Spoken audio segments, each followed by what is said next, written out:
Agora, um outro problema pode surgir, e aí é que a gente precisa de uma definição melhor para calcular os quantis, certo?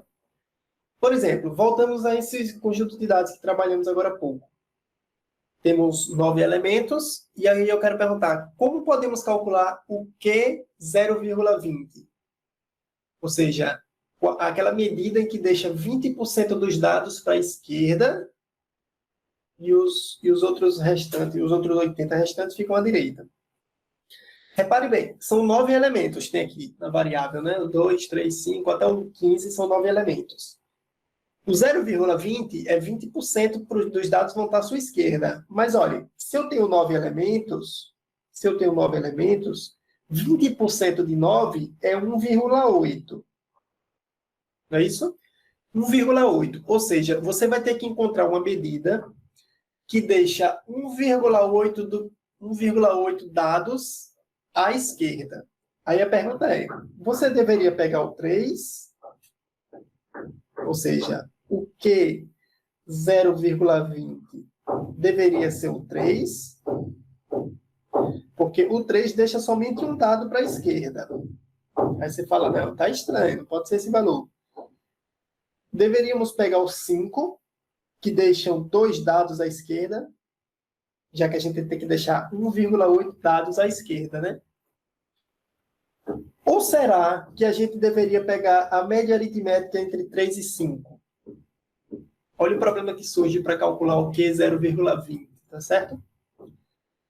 Se a gente adotar esse último critério que eu avisei, a média aritmética entre esses dois valores, a gente vai ter que o Q 0,20 será a média entre 3 e 5. Essa média dá 4.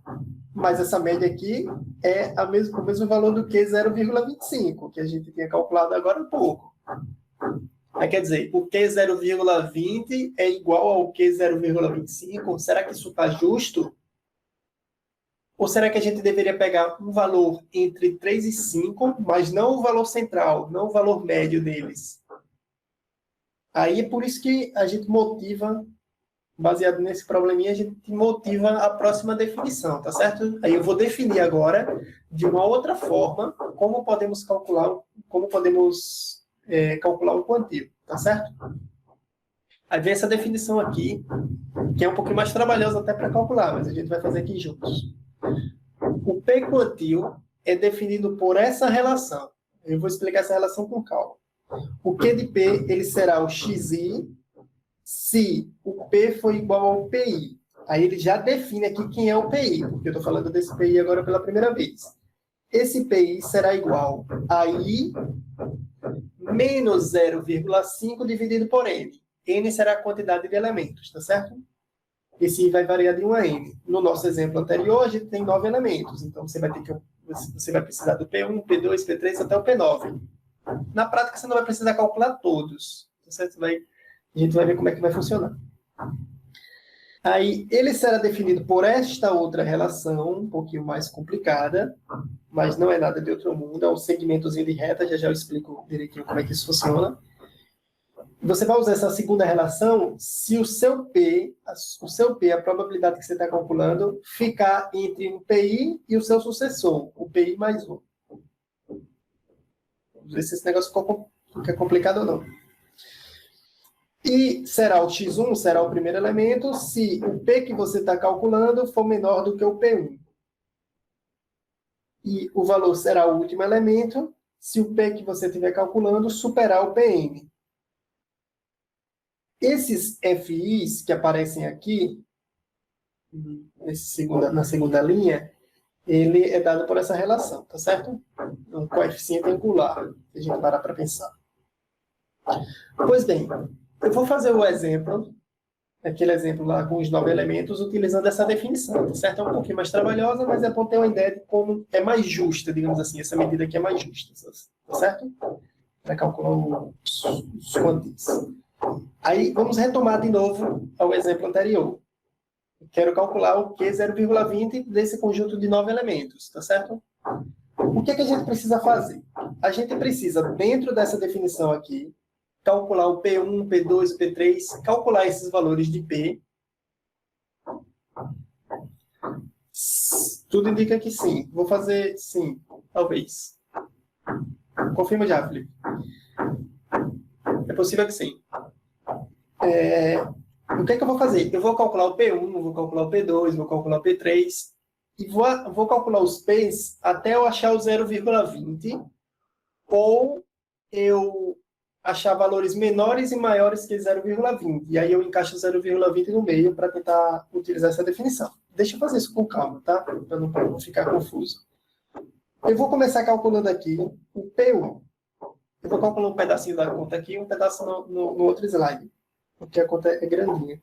Ó, o P1. O que é esse P1? Deixa eu botar um Pzinho minúsculo aqui. O que é esse P1? Esse P1, você vai fazer o I, que no caso aqui é 1, menos 0,25 dividido por N. O N é 9, tá certo? Porque tem 9 elementos no exemplo que eu estou dando aqui.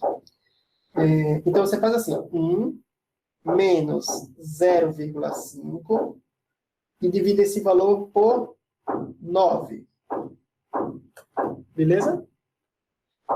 Ou seja, você vai ter 0,5 sobre 9. Esse é o primeiro valor de P1. Tá bom? 0,5 dividido por 9. Deixa eu olhar se eu já fiz essas continhas. Eu fiz em algum canto. Só preciso achar aqui as contas. Dá aproximadamente 0,06. Vocês confirmem aí, tá bom? 0,06. É um valor aproximado. Aí olha o P2. Vai começar a ficar fácil à medida que eu vou calculando os próximos. Olha o P2. O P2 será 2. Veja que é uma continha bem parecida. 2 menos 0,5 dividido por 9. Aí olha o que dá. 1,5 dividido por 9. Aí o P2 vai ser 1,5 sobre 9, eu já fiz também aqui, dá aproximadamente 0,17. 0,17. Aí você vai para o próximo, P3. Quando é que você para? Ora, vou voltar para o próximo slide. Você quer calcular o 0,20. Se alguma conta der 0,20, você para. Eu acabei apagando aqui sem querer. Deu 0,17, foi? 0,17. Se alguma conta der 0,20, eu paro. O 0,17 está abaixo. Eu vou calcular o próximo P3. Vou ver se ele fica igual, se fica abaixo. E a partir daí eu tomo alguma decisão. Se eu continuo calculando ou se eu encerro as atividades aqui calculando os P's da vida aqui. Os P's. Vou para o P3. O P3 é... Olha, a conta é sempre a mesma. Ó. 3 menos 0,5, você só vai mudando os i's. Dividido por 9. Ou seja, 2,5 por 9. Quando você faz 2,5 dividido por 9, você já obtém um valor aproximado de 0,28. 0,28.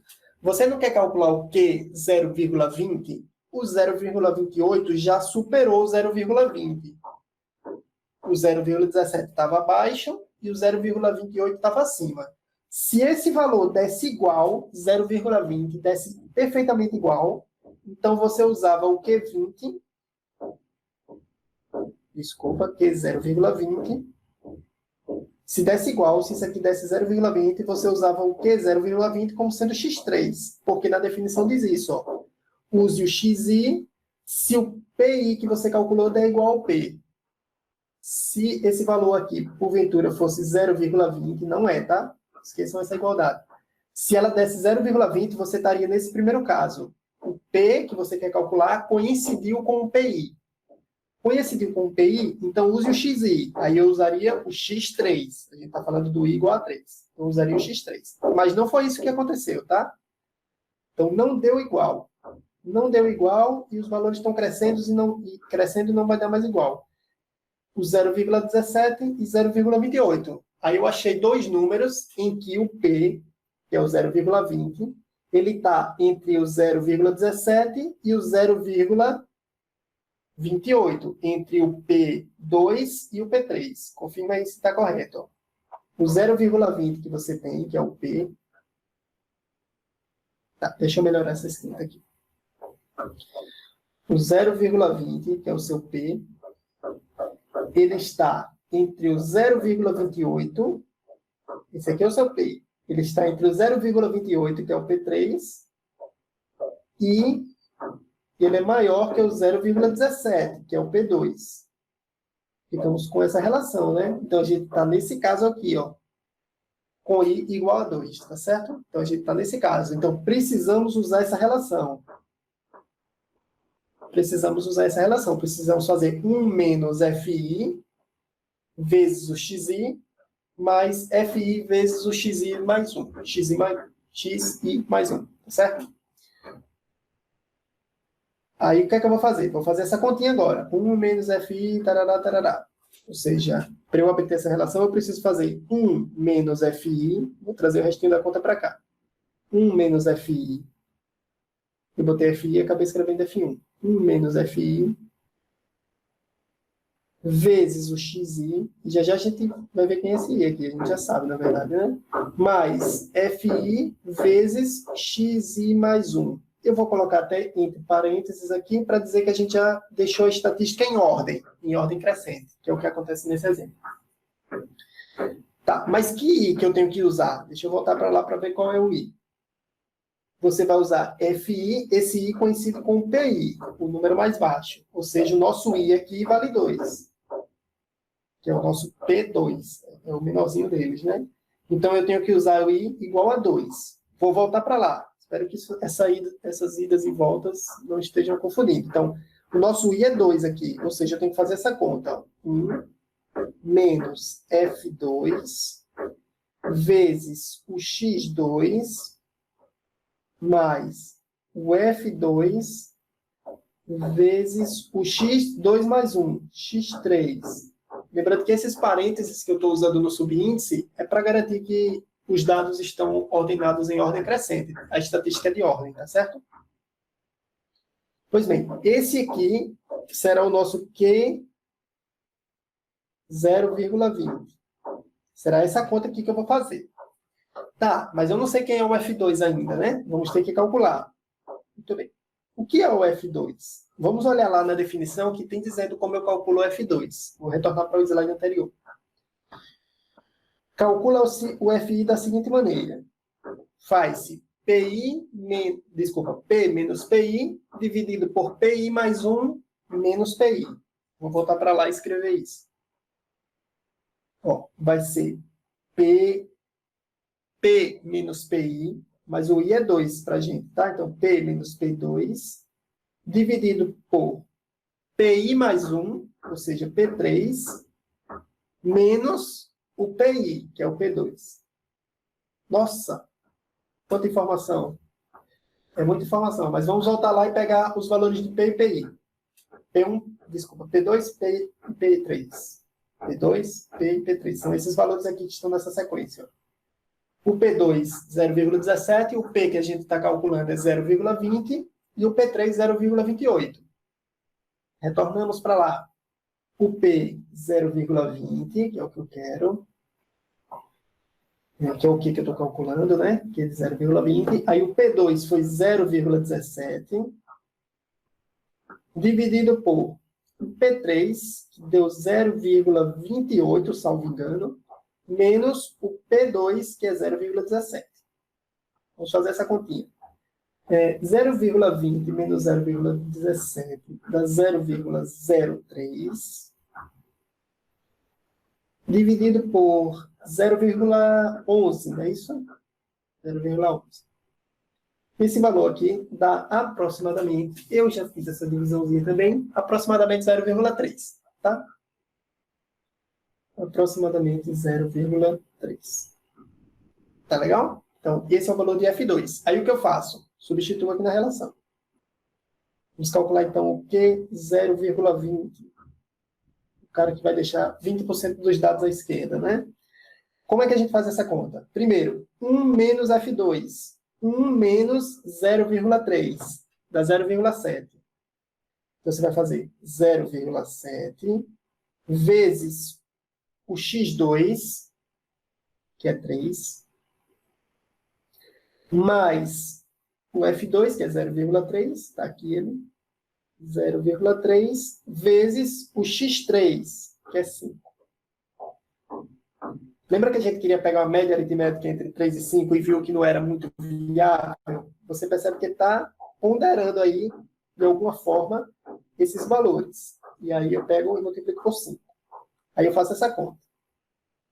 3 vezes 7, 21. Aí eu coloco essa vírgulazinha no meio. Mais 3 vezes 5, 15, com essa vírgulazinha no meio.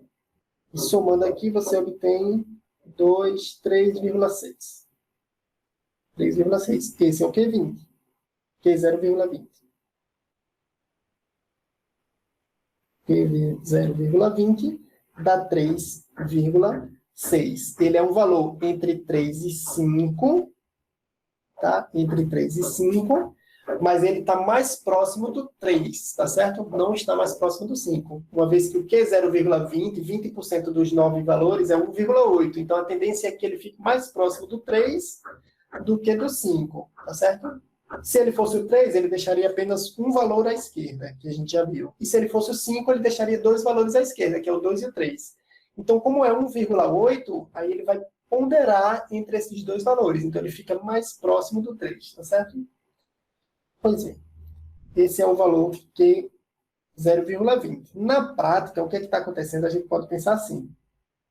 Se a gente imaginar isso como um plano cartesiano, o P2, X2 é um ponto. Aí a gente tem outro ponto aqui, que é o P3, X3. Outro ponto. E esse Q 0,20 é um valor que está nesse segmento de reta. É um ponto que está nesse segmento de reta. Nesse caso, está mais próximo à esquerda. Mas se você aumentar esses valores, 0,20, aí você for aumentando 0,21, 22, aí a tendência é que ele vai ficando cada vez mais próximo deste outro ponto, tá certo? Só uma explicação geométrica.